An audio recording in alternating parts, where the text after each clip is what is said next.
I first watched the trailer to Prey in 2016. I remember thinking at the time, wow, this looks sick, I can't wait to play this, and then I forgot about the game for like 6 years. But that doesn't matter now because I finally played Prey, and it made me wish that I played the game sooner. So in Prey, you play as Morgan Yu, a scientist who's either male or female, depending on which model you pick at the start. The whole premise of the game is that you're stuck in Talos 1, a space station that gets overrun by aliens called Typhon. It sounds basic, but it's really good, and I think the game's best experienced if you don't know too much about the story. At least that's how I got into it. The opening hour of Prey made me really eager to find out what happened to Talos 1, and why Morgan is in this situation. When I first got to the space station's lobby, I noticed that it felt familiar. That was when I realized that I was getting huge Bioshock vibes. Talos 1 made me feel like I was in a space version of a Bioshock game, and I think it's because of its retro aesthetics like Art Deco. Both games have that style in common, though Prey puts a sci-fi spin to it. Talos 1 is a place that feels very lived in though, despite all the aliens and corpses. Throughout the game, you get a glimpse of how things used to be in the station, before and during the Typhon takeover. Audio logs are also scattered around, and there are a bunch of terminals filled with emails between Talos 1's employees. The messages sometimes had hints for certain objectives, but most contained stories, which humanized the scientists and crew members of the station. But honestly, I just skimmed through most of them because there were just so many. It was a bit anxiety-inducing to read the emails too, since the most common enemies in Prey are walking jump scares. Mimics are fast Typhon that hide by imitating objects around them, and since Prey is a game where you're constantly scavenging for supplies, they are terrible surprises. They'll jump right into your face as soon as you get close to them. I don't even want to think about how much health I've lost just trying to whack them with my wrench. They made me paranoid whenever I was in a new room, like I would look around and hit random objects before I started looting. But when mimics aren't a problem, exploring in Prey is very rewarding. You'll probably bump into tougher enemies that you're not equipped to fight, but going out of your way lets you discover lots of useful items and weapons. I even found items needed for future side missions, so it made things way easier. There's a lot of junk scattered around, but even that stuff is useful because of the crafting system.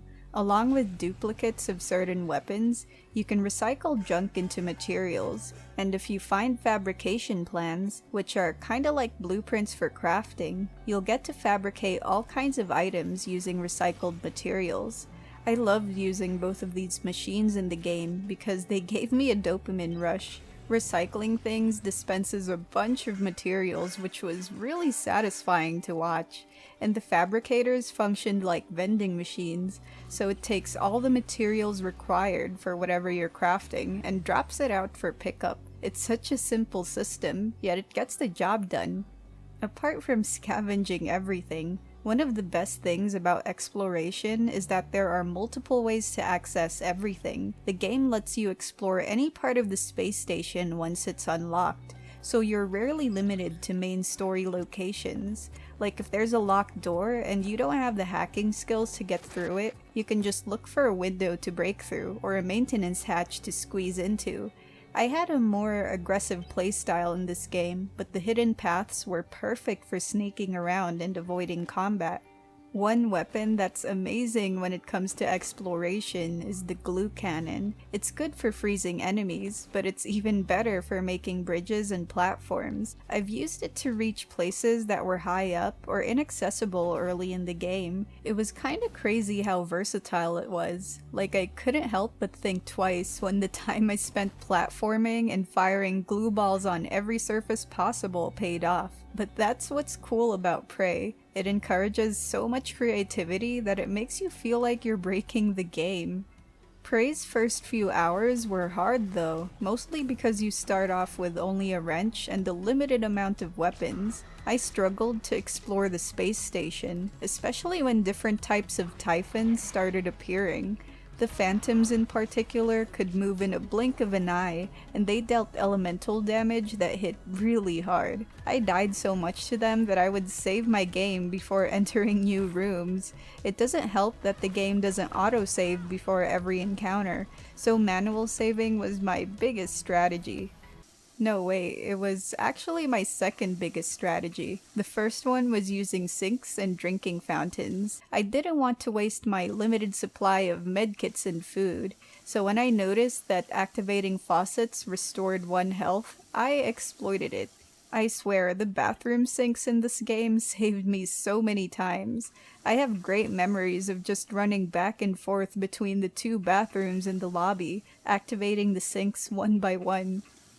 But yeah, I struggled with the game up until I started upgrading my character using neuromods. These things let you unlock a lot of stuff in the skill tree. The first category that you can upgrade is in the human branch. I focused on scientist and engineer skills for my playthrough, so I unlocked skills like hacking, repair, and suit modification, which enabled the installation of chipsets, giving various buffs. The second category is for Typhon abilities. Yeah, once you get a hold of this helmet thing called a psychoscope, you can use it to scan aliens and discover their powers. I made the mistake of not unlocking any of that when I reached that part of the game, but when I started investing in Typhon abilities, I could really feel the difference. The enemies that annoyed me early on became trivial when I used powers like Kinetic Blast and Psycho Shock. And I no longer had to rely on just ammunition, all because Typhon powers used up a separate meter called PSI. It was thrilling going from reloading my saves all the time to blasting a Typhon out of existence.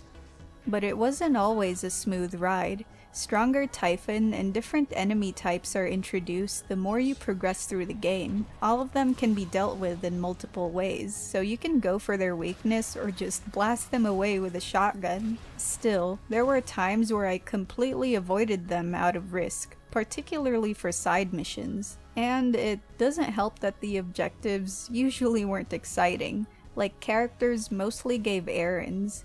I cared about what would happen to some of them, but I never went out of my way to complete the missions if my supplies were low and I needed to do a lot of backtracking. It makes for a tricky situation because Prey has a lot of moral choices, so even decisions during some side missions can impact the game's ending, and it can even lock you out of other missions.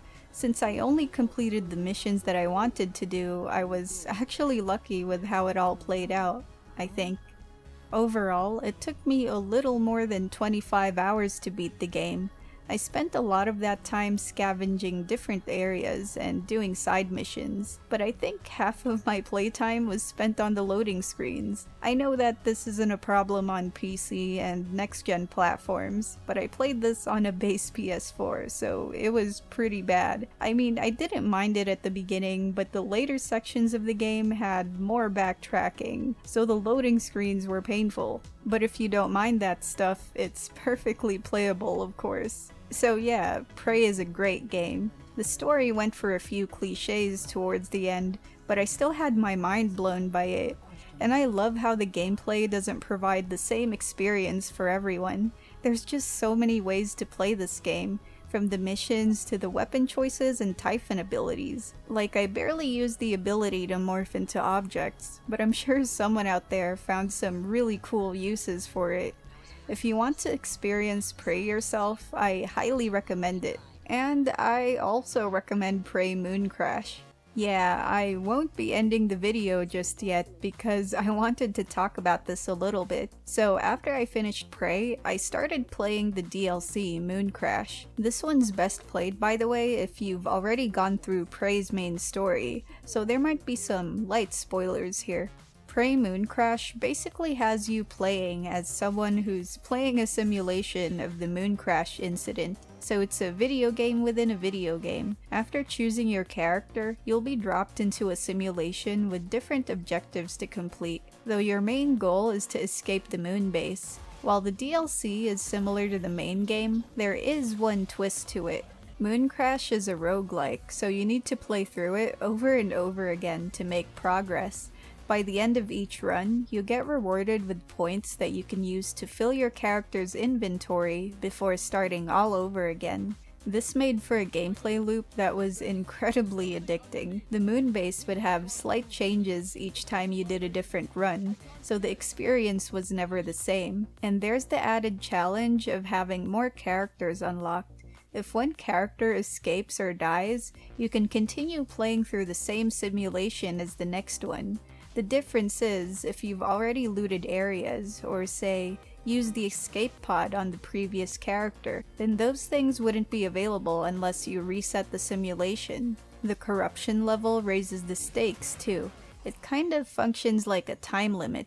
The higher the corruption level, the stronger the enemies are in the moon base, and once the corruption level reaches 5, you'll need to reset the sim once again.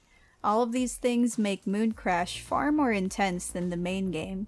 It really pushes you to think about how to maximize every run, and it was always satisfying to benefit from all the points and discoveries made in each playthrough. The game gets easier too, since you can permanently upgrade characters using neuromods, making them stronger and giving them abilities, just like in the main campaign of Prey. But as much as I liked Mooncrash, I got burned out about halfway through the game, so I dropped it. I got about 15 hours out of it though, when I ran out of patience from replaying the game and sitting through loading screens. If you've played roguelikes before, then you know that not every run is going to be great. So yeah, I got frustrated when I would play the game for 5 minutes, only to mess up my run and wait for like a minute or two to get back into action. But other than that, I thought Mooncrash was great. If you enjoy roguelikes like I do, then you'll probably enjoy this and finish the entire game. Let me know what you thought about the video. I didn't know that games like Prey are known as immersive sims, so yay, I learned a new term. Anyway, I had a lot of fun making this video, so I hope you enjoyed it. Thanks for watching, and I'll see you in the next one.